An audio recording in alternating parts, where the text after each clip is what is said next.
Democrats. Today is Thursday, September 1st, and it's time for the Chair's Daily Life. Happy Thursday. So we continue. We're still less than 70 days. We're still less than 10 weeks before the election. And I want to make sure that we stay focused. Yes. Am I going to beg you to vote and educate yourself and take some people? Yeah, but I'm going to work my way to that. I'm going to start out by talking to you about in the news. So if you are watching me, chances are you have Facebook. If you're watching me and you live in Oklahoma, chances are you've seen the debacle that Ryan Walters has made for himself. You've seen the gift that Ryan Walters keeps giving us. But if you haven't, let me refresh your memory. Let me update you as what's going on. Ryan Walters. I usually don't say the name of somebody who's running against a Democrat because I want you to focus on the Democrat's name. Jena Nelson, Jena Nelson, Jena Nelson. But I want to talk about Ryan Walters. Ryan Walters is currently the Secretary of Education. Yeah, okay. So that's his job. And he has used this job as a place to spout hate and fear and homophobia, transphobia, anti-wokeness. He hasn't used this position. And I've been watching, right? He hasn't used this position to further anything positive with regards to education or that helps our students. That's what's going on. He is the Secretary of Education, which is not an elected position, and he's used his position to make education a scarier place than it already is. That's what he's doing. But he's also using that position to parlay himself. He is running for Superintendent of Public Instruction. That makes me tired. I keep taking deep breaths because the thought of him being the Superintendent of Public Instruction is incredibly scary. Fortunately, we have a real candidate, Jena Nelson, Jena Nelson, Jena Nelson. But I want to focus on the nonsense that Mr. Walters is up to right now. You know him. He's the guy in the car videos. He's the guy who brags about not being woke. I don't think it's the flex that he thinks it is, because he brags about being ignorant with his head in the sand, because that is what the opposite of woke is. But he brags about it. I may be this, but I'm not woke. Dude, that's not a brag. All right. Well, lately, here's the new thing that he's done. So the teacher in Norman, and I won't say her name because she needs to get on with her life, and I don't need to hinder that. The teacher in Norman who decided to quit because of the flack that she got by sharing the QR code for the library in New York. So they were coming after her for that, right? They were coming after her for that. And she decided, you know what? I don't need this headache. I'm going to quit. She has a library in her classroom because that's what she was going to do. She was going to introduce our young scholars to some literature. But she covered her library with butcher paper so that she wasn't having any of the illegal books. So she didn't have to have the conversation about illegal books. And just saying illegal books makes my stomach hurt. But she blocked it so that she wouldn't have that conversation. She shared the QR code to the library in New York City that is allowing kids to check out books that are banned. She did not provide books. She didn't give them a list of titles. She didn't read any salacious paragraphs. She provided a QR code. They came after her. She said, you know what, later for this. And she's out. And then Ryan Walters, the Oklahoma State Secretary of Education, went after her in videos and letters and all of this nonsense. And most recently, after she quit, he put out a letter without a date or proper grammar. He put out a letter saying, we need to take her teaching certificate so that she doesn't corrupt young minds, blah, blah, blah, so she doesn't get a job anywhere else. We need to make it where she can't teach. So some teachers cleverly took his letter and corrected the grammar, and they basically graded his letter. And it's ironic in how poorly written it is and what his title is. But he wrote a letter. Well, it turns out he wrote the letter not on his campaign letterhead, which would have been fine, but he wrote it on state letterhead, meaning he was doing it in his official capacity. And he said that she was fired. Not true. Not true.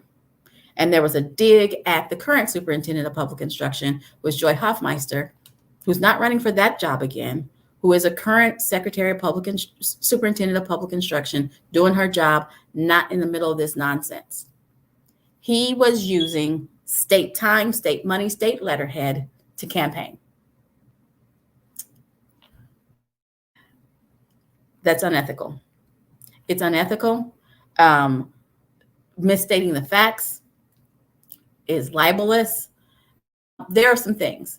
And this isn't just me, because I didn't go to second of law school. But what I know is he knows he's in trouble because he issued some retraction statement. There may have been a technical error in my letter. If Scott could pull up the edited letter again, I want you guys to see that there was more than a technical error in his letter. There were all kinds of errors in his letter, but someone called on him and said, hey, dude, you can't do that.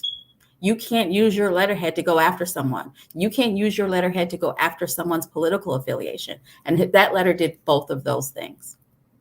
So that's what we have going on now. This guy can't get the job that he has right. There's this letter, there's this thing that he did this week, which is horrible, which proves that he can't handle the job that he has right now, and he's asking for a promotion. But then there's also the fact that he is on camera, on tape, knew that he's on camera, on tape, saying that if he gets elected, he's going to reject federal dollars. How will we pay for education? Oklahoma is already the lowest paid. We spend the least amount of money on students in our region. And if we're not taking federal funds, we'll be spending less. Mr. Walters is running as a Republican. Republicans are supposed to be the small government people. They're supposed to be the choice people.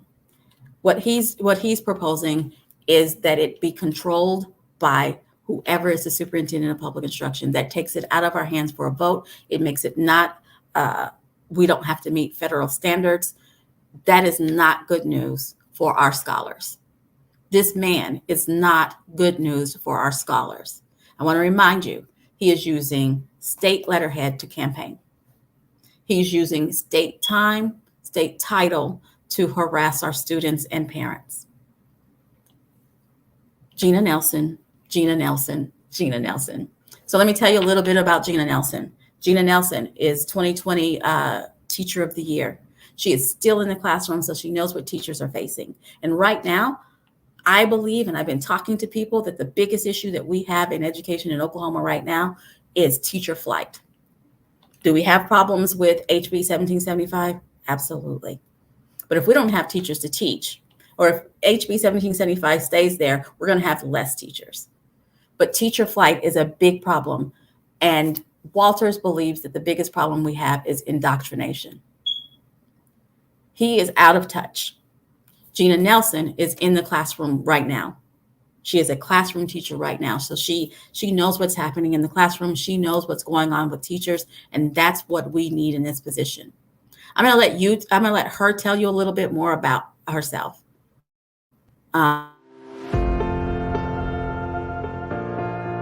This is where I grew up. Rural schools, dirt roads, pickup trucks, leaving our doors unlocked at night. This is my Oklahoma.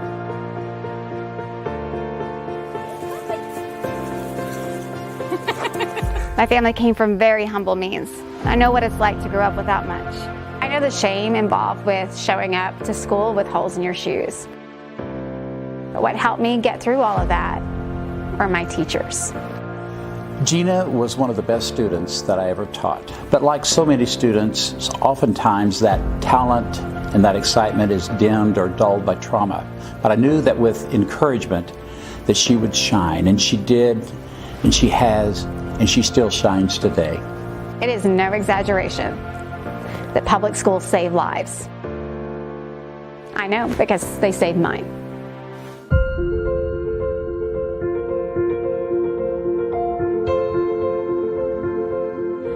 Our rural schools keep Oklahoma alive by providing good job opportunities and a solid education for all our kids. Under the Stitt-Walters regime, rural public schools are going to be the most vulnerable in the state of Oklahoma. They are an essential resource. They are the heart of the communities, and we have to keep them open. Because education is not Democrat or Republican. Education is important for all of us because our kids are counting on it.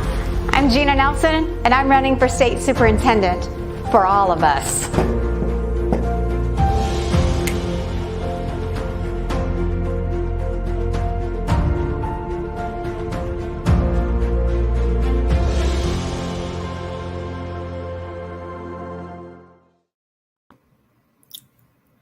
So that's who we have on the ballot. That's who I want to represent us. I want to represent our schools. And there's a good opportunity for you to hear from her. One of the things that I want you to also think about, wouldn't it be great if we had a commercial for more of our candidates? Well, the party is working on that. We are aiming at raising money to help candidates get commercials. I hear you guys. I've heard it. Every time I leave my house, someone asks me why Democrats don't have commercials. The simple answer, commercials aren't free. So help me help our candidates by donating to the party so that we can help more candidates get on TV. We need to have more recognition of our candidates. People need to know that our candidates are there. We have great quality candidates this session. They're just not getting enough screen time. So please go out to okdemocrats.org/donate. Donate what you can so we can help our candidates get on TV. Thank you so much for joining me, and I'll be back here tomorrow at 4:15 with one other great candidate. We're going to have Jack Henderson, who's running for Labor Commission, join me live tomorrow at 4:15. You guys have a great one, and I'll see you then.